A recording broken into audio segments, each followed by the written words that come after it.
दिल्ली के मशहूर बिजनेसमैन रुद्र प्रताप सिंह के मेंशन को आज खूबसूरती से सजाया जा रहा था क्योंकि आज रुद्र प्रताप सिंह की शादी थी। रुद्र प्रताप सिंह एक जाना माना बिजनेसमैन था।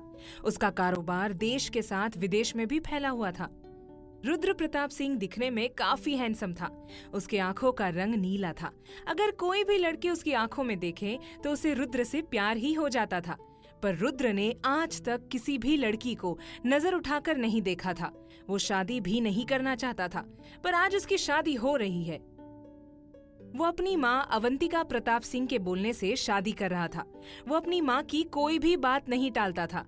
आज सुबह से ही सिंह मेंशन में वीआईपी गेस्ट का आना शुरू हो चुका था। वहीं मीडिया वाले भी एक एक चीज रिकॉर्ड कर रहे थे। सभी को इंतजार था रुद्र प्रताप सिंह की पत्नी का। वहीं लड़कियां इस बात से जल रही थी कि रुद्र प्रताप सिंह उसके क्यों नहीं हो पाए। वहीं एक लड़की सिंह मेंशन के कमरे में बैठी थी और लगातार चक्कर काट रही थी। उसकी नजर बार बार दरवाजे पर ही जा रही थी। उस लड़की का नाम नव्या था। उसकी शादी रुद्र प्रताप सिंह से होने वाली थी। तभी एक लड़का कमरे के अंदर आता है और उसके साथ एक और लड़की थी। वो लड़का जल्दी से कमरे का दरवाजा बंद करता है और नव्या के गले लग जाता है। नव्या हड़बड़ाहट में बोली, विकी, तुम कहाँ थे? मैं कब से तुम्हारा इंतजार कर रही थी। 4 बार मुझसे पूछ लिया गया है कि मैं बाहर कब आऊंगी। मैं बहाने करके कमरे में बैठी हुई हूँ। अब अगर मैं यहाँ 2 मिनट भी रुकी ना तो रुद्र खुद आ जाएगा मुझे लेने, और अगर वो आ गया ना तो मुझे जाना ही पड़ेगा। मुझे उससे शादी नहीं करनी है। विक्की उसे शांत करते हुए बोला, जानता हूँ, तुम चिंता मत करो। तुम्हारी शादी सिर्फ मुझसे ही होगी। और देखो मैं किसे लाया हूँ। नव्या विक्की के बगल में खड़ी लड़की की तरफ देखती है जो उसकी बेस्ट फ्रेंड श्रेया थी। नव्या श्रेया से बोलती है, श्रेया तू? श्रेया बोली, हाँ नव्या, बात करने का ज्यादा समय नहीं है। तू एक काम कर, तू अपने कपड़े मुझे दे और मेरे कपड़े तू पहन ले। नव्या हैरानी से बोली, पर तू शादी का जोड़ा कैसे पहन सकती है? श्रेया बोलती है, देख, ज्यादा मत सोच। मैं कौन सा रुद्र से शादी करने वाली हूँ। मैं बस कुछ देर के लिए ही ये शादी का जोड़ा पहनकर बैठूंगी। तब तक तू और विक्की इस मेंशन से बाहर निकल जाना। उसके बाद मैं भी जल्दी से चेंज करके यहाँ से निकल जाऊंगी। विक्की बोलता है, हाँ ये अच्छा आइडिया है नव्या, मैं बाहर वेट कर रहा हूँ। जल्दी से तुम दोनों अपने अपने कपड़े बदल लो। इतना बोलकर विक्की कमरे से बाहर चला जाता है। श्रेया दरवाजा लगा देती है और नव्या को अपने कपड़े दे देती है। नव्या भी उसे शादी का जोड़ा निकाल कर दे देती है। दोनों जल्दी से कपड़े पहन लेती है। नव्या फिर उसके गले लगकर बोलती है, थैंक यू सो मच मेरी मदद करने के लिए श्रेया।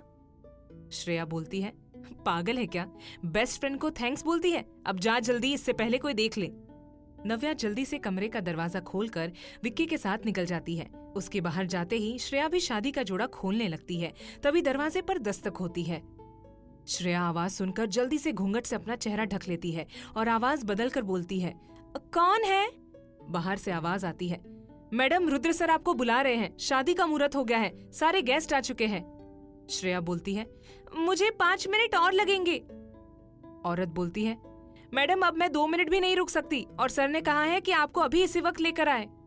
श्रेया थोड़ा सख्त आवाज में बोलती है, मैंने कहा ना, मैं 5 मिनट में आ रही हूँ, जाओ यहाँ से।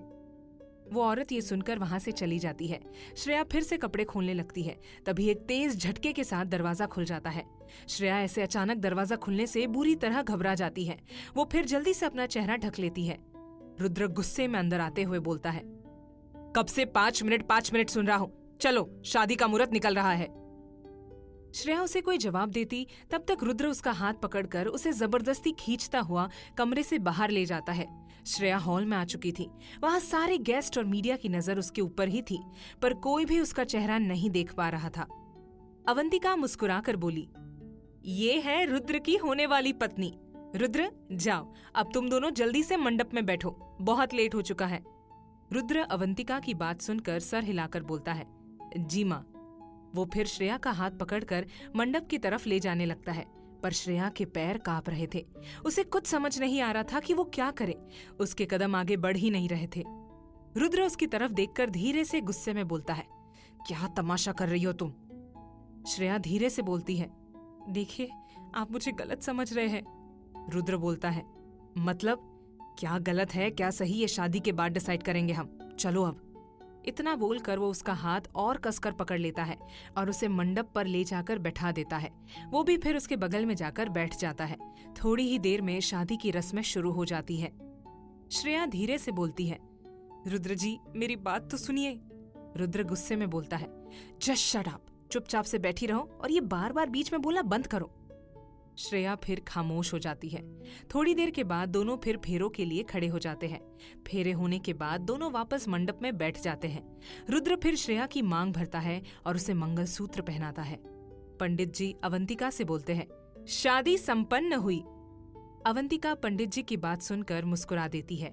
वो फिर रुद्र और श्रेया के सर पर नोटों की गड्डी घुमाती है और एक नौकरानी को पैसे देते हुए बोलती है, सारे गरीबों में बांट लो। नौकरानी वहां से चली जाती है। तभी एक मीडिया वाला अवंतिका से बोलता है, मैडम अपनी बहू का चेहरा तो दिखाइए, हम सब बहुत देर से रुद्र सर की पत्नी का चेहरा देखना चाहते हैं। अवंतिका बोलती है, हाँ बिल्कुल। अवंतिका श्रेया के पास आती है और उसका घूंघट उठाने लगती है। श्रेया की घबराहट बहुत ज्यादा बढ़ गई थी। वो अपने कपड़े को अपनी मुट्ठी से कसकर टाइट पकड़ लेती है। अवंतिका जैसे ही उसका घूंघट उठाती है तो वो बुरी तरह से चौंक जाती है। वहीं रुद्र भी श्रेया का चेहरा देखने लगता है। गोरा चेहरा, 2 बड़ी आंखें, माथे पर एक छोटी सी बिंदी, बालों का एक लट श्रेया के गालों को छू रहा था, होठों पर गुलाबी लिपस्टिक। वो दुल्हन के जोड़े में बहुत ज्यादा खूबसूरत लग रही थी। ऐसा लग रहा था जैसे आसमान से कोई परी उतर कर आ गई हो। आखिर अब क्या होगा श्रेया के साथ? क्या वो इस शादी के चुंगल से बच निकल पाएगी? अपनी पत्नी की जगह किसी और लड़की को देख आखिर क्या करेगा रुद्र? जानने के लिए सुनिए अगला एपिसोड सिर्फ प्रतिलिपि FM पर।